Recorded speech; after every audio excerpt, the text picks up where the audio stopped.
Hi, I'm Grant, and I'm a FNAF YouTuber. Hi, Grant. Five Nights at Freddy's no doubt changed the landscape of YouTube. It brought with it a colossal impact on gaming and mental health, so much so that the world will never be the same. Where video game analysis channels once hopped from new release to new release, Five Nights at Freddy's brought with it an audience so gargantuan and so hungry that entire channels rose to stardom simply by riding the wave. Drawn like a moth to a flame, YouTube creators threw their hat into the ring of the FNAF mystery. Who is the Purple Man? What's the deal with Golden Freddy? Why can't I stop crying? Who is the Orange Man? Did I refill my Xanax prescription? Where'd this news come from? Why can't I remember last night? Where's my dog? Indeed, we here at Treesicle rode the FNAF wave hard. So much so, I began to believe that free will is an illusion. Not because of some deep philosophical justification, but because for the last 3 years, I served Scott and Freddy and the millions of children and real-life grown-ups who had the audacity to click yet another FNAF thumbnail. Ours are pretty dope, if I'm being honest, but amongst all these FNAF questions that have bubbled up from the mystery, there is a far more personal question I'd like to ask you. Are you ready? I'm just going to assume you are, because I can't hear anything you say. Do you know the toll Five Nights at Freddy's has taken on the YouTube community? And that's not to take away from the brilliance of Mr. Cawthon and the phenomenon he expelled from his mind into cyberspace. Nay, it's a genuine inquiry as to what you really know about the other side of YouTube. The side which cobbles together ideas, video clips, and creativity to bring you the entertainment you expect. The side which has the bizarre and oddly pressure-inducing responsibility of looking at the loose collection of factoids, story elements, parallel universes, and more to bring you FNAF theories that were passable for release. Our side of the story. We've dawdled long enough. Let's jump into it! Come on, Foxy, you foxy mofo, we're about to go deep!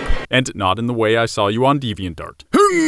Give me your energy, FNAF heads! Raise your hands to the sky! Praise the god of your 3 a.m. nightmares! And prepare yourself for the story of a franchise that's challenged the stability of health and psyche and my own self-image. Of purposeful randomness and insidious vagueness literally pulling at our heartstrings. This is the story behind the story of Five Nights at Freddy's. The story you never knew.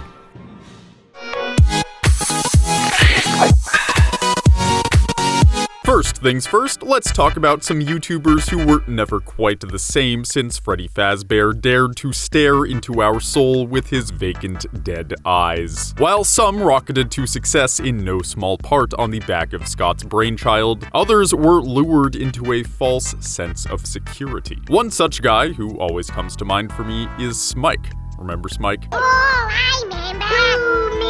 He seemed like a solid dude, and his channel has almost 300 million total views, and his backlog is still getting about 700,000 views a month. Yet he doesn't release anymore. Not for a long time. Why would a channel like that just give it all up? I blame FNAF and the questionable decisions the franchise nudged him and many others towards. And before I get into this, I want to make it clear I'm not blaming Mr. Fazbear himself for how certain channels lived and died with the hype. I'm just pointing out that when a gold rush is happening, it prompts certain people to lose track of the bigger picture so as to collect more of that shiny glittery gold for those sweet grills I look so sick in. When a certain topic promises a minimum of 100,000 views and a maximum of several million, the desire to cover that topic over and over and over and over and over and over becomes all too alluring. Smike at his peak was pulling in at least 7 million views a month, probably a whole lot more, and he was just one dude. That's some solid ad dollars, people. However, he made the choice of not diversifying while so many eyeballs were pointing at him. You see, riding trends is a lot like surfing. The bigger the wave, the harder it is to not wipe out. I don't actually know anything about surfing, but the analogy is convincing, so just roll with it. Anyway, Smike is the perfect example example of what happens when you serve a trend versus a trend serving you. It ultimately manifested in an unfortunate DeviantArt controversy where he had to take down many of his videos because he filled them with FNAF DeviantArt and didn't properly ask for permission from artists. He got plenty of hate for this, and rightfully so, but I truly believe Smike had no bad intentions and rather was just caught up in the gold rush. There was no curly Q mustache being twirled as deviant artists squirmed helplessly on the railroad tracks. Just a normal guy coming into more views, subscribers, and money than he's ever had, and being so blinded by it he didn't hesitate to right-click and save image as. When the criticism boiled over, a massive chunk of his FNAF top 10 videos were wiped out,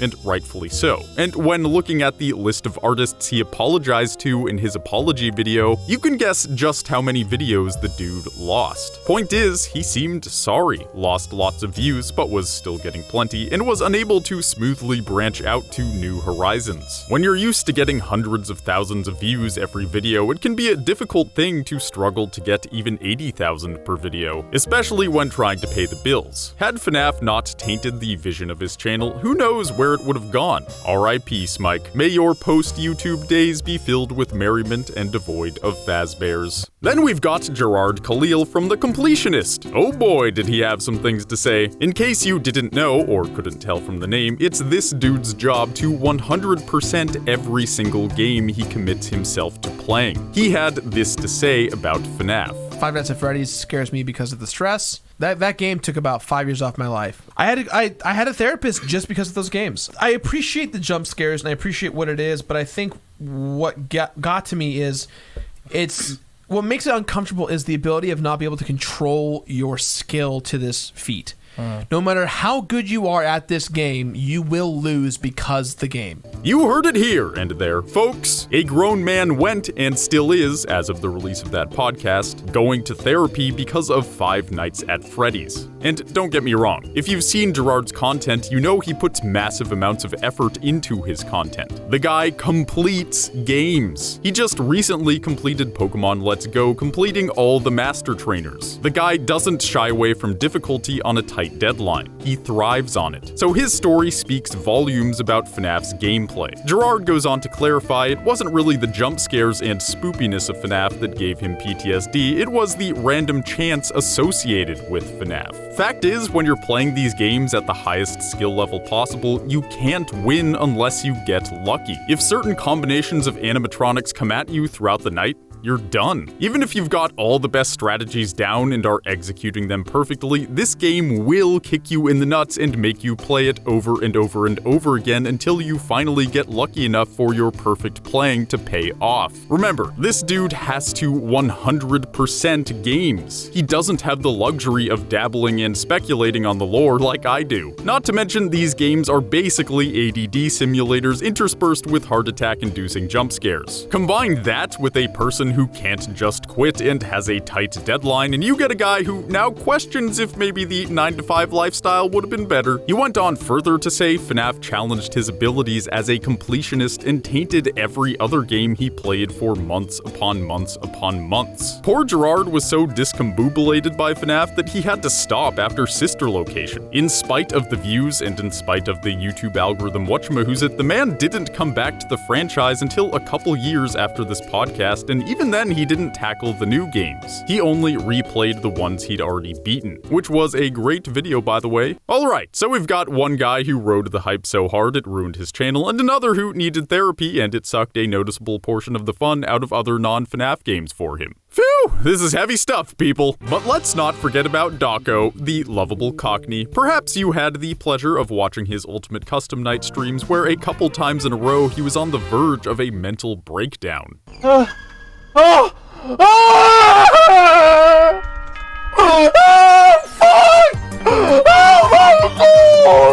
where he had a mental breakdown. Dude was trying to beat 50-20, and like the milkman, he delivered. But he didn't strike up a conversation with your mom and somehow get to talking about her high thread count cheats and then conveniently go upstairs to see what they're all about. A class act. His reaction was beautiful and priceless. So pure and so triumphant. Like a man who'd been locked in a dark room against his will, finally being let out and feeling the sunlight and hearing the birds chirp. Then, in a recent video, he went full Stockholm Syndrome and couldn't contain his excitement for the upcoming FNAF releases as laid out in Scott's announcement. What a brand new game! I'm happy for you, buddy. Clearly, it's been an emotional roller coaster. Not just for him, but even for MatPat. Heck, just scroll down on Dawko's update video and you'll see tons of MatPat is now crying himself to sleep comments. We got them on our update video regarding Scott's announcements too. From game players to lore channels, FNAF takes no prisoners. It only destroys your soul. It's at this point you may be wondering, this is all very interesting, Grant. I didn't know the full extent to which Five Nights at Freddy's was destroying lives and toying with emotions, but what has your experience been? Well, that is an interesting question. I have a complicated relationship with this franchise. If Freddy Fazbear was my boyfriend, I'd have a restraining order against him, but would also still call him every night and ask how his day went. That's how abuse works, people! Sometimes. The story was purposely and frustratingly cryptic. We got yelled at for covering it too much or not enough. We forewent covering characters in games I find fascinating in favor of the phenomenon that would get more views. That in mind, the Treesicle team and I owe a lot to this disharmonious symphony of animatronics. Our first video on the relevant subject came out in March of 2015. It had a running Olive Garden joke and got lots of views. However, slowly but surely, FNAF crept deeper and deeper into our channel. One video, then another, then another, then another. Where we once worked part-time covering mostly Nintendo games, a sprinkling of trending whatever games, and various characters we just found interesting, FNAF changed that. Indie horror was the place to be, and the short-term maximization of growth and profit was the mantra of the hour. That's an exaggeration because we still did and still do cover a variety of non-indie horror topics, but as more and more FNAF heads subscribed, our fan base became split between more adult, dirty, filthy humor kinds of people like us, and the much younger, much more family-friendly demographic who really just wants indie horror. The views were nice, the money was nice. The subscribers were flowing. It made leaving our full-time jobs that much easier, but with it came the impossible task of cobbling together scripts on a franchise purposefully designed to be mysterious. It felt like every time we wrote a new FNAF script, we had to relearn half of everything because the story wasn't coherent. It was a loose collection of facts and speculations that the human mind has trouble latching onto compared to a story that unfolds organically. As our humor remained edgy, our audience grew younger, and the adpocalypse spanked us bad good, things got strange around here. If you look at our backlog, you'll notice we cover much more indie horror now than we did 2 or 3 years ago. Hello Neighbor, Bendy and the Ink Machine, sort of Doki Doki, and Granny even. All of these appeal to a rather specific demographic within the larger genre of gaming content. And I'm certainly accepting of the change, but I can't deny this strong nudge towards this genre had everything to do with Scott Cawthon's brainchild. Of course, the decisions we here at Treesicle made were our own, but like many, the gold rush was upon us and it was hard to ignore it. We capitalized, and so we had night upon night of mental torment, constant fact-checking, rechecking, and even still, admittedly, not getting it all right. Our humor was less than accepted by parts of our newer, younger audience, and with that came deeper questions of what this team and I are here to do. I get messages on Discord, and most of them are people telling me their FNAF theories. That's cool, and I know how much notoriety FNAF got us, but with the types of messages I get, you'd think I worshipped Foxy at every full moon and played FNAF at every spare moment of my free time. I don't. It's a fine game, but there's so much more we've covered on this channel that doesn't get the same attention. That, however, is besides the point. Busting my arse this past year and a half on one franchise and the games that piggybacked off of it has been monumental in building discipline. Show me wax on, wax off. Yeah! but it's also been extremely difficult creatively. I used to spend hours upon hours doing deep research into everything from Metroid to Halo to I Am Bread and making dumb jokes while giggling the whole time. But now if I put all those hours into games like that, it won't pay off, and it certainly won't pay the bills. Virtually everyone has to show up to a jobby job every day to keep the heater on, so I'm grateful I can make a living doing this at all. But when I went full-time YouTube, I took a financial and emotional risk. That's why not having the freedom I once had hit me harder than another day in the 9-to-5 ever did. To be completely honest, I've been in a creative rut for over a year, not just because of FNAF, but because of the opportunities it tempted us with and the insane work schedules that followed. Only having a couple days off a month isn't fun. I've only recently began climbing out of this weird mental rut. This whole crazy journey has made me think deeply about why I even make videos at all. What was it I used to feel, and how do I get it back? Don't get me wrong, I like a good Hello Neighbor mystery to solve, but now I don't get to dive into why Samus is the bridge between all forms of consciousness in the universe, or why Ezio Auditore da Firenze is a Renaissance-born Italian assassin living in the shadow of his family's unjust execution. Safe to say, my mental health and that of those on the team was challenged by this franchise and the direction it led us towards. There was always more to talk about, so why not release more often and work till your life sucks? I even had to take a vacation a couple months ago, mental health and stuff. I'm grateful I had a job where that was even an option. It was cool. I drove 10 hours to a mountain in Utah with no cell service and finally got some peace and quiet, some alone time. I was the happiest I'd felt in a long time. It was a sanity trip, but it was also for a personal video that'll be done eventually. Then I cleaned the house, worked on that video, planned my brother's bachelor party, and did plenty of nothing. I feel much better now. But here we are, having to adjust our humor and style. We now go for edgy jokes that go over kids' heads, but the adults still get. Also, less swearing. Both for Daddy YouTube and the childrens who now watch us. Mostly for Daddy, though. Did I mention the younger audience we accidentally acquired exasperated our problems with the adpocalypse? Parents don't like us. And they don't mind hitting that report button. I ain't complaining, they're the real YouTube heroes. All there is to do now is look to the future. We're in the limbo between Ultimate Custom Night and the releases yet to come. We're in an age where stories that are barely stories at all hit it big because the audience can't help but wonder what's really going on. Scott Cawthon innovated, and with it came a flurry of copycats, spin-offs, parodies, and tastefully inspired buys we often don't hesitate to cover because mysteries are dope and paying the bills is nice. FNAF changed many lives, sometimes for the better, sometimes for the worse, and sometimes in ways that have yet to fully play out. It's a franchise that completely altered the course of gaming and YouTube as we know it. FNAF wasn't just a game that became big online. It was literally life-changing, and many of those lives are left wondering, was it worth it? As for me, the jury is still out on that question. But for now, that's the hidden truth of Five Nights at Freddy's. Our story. The story you never knew.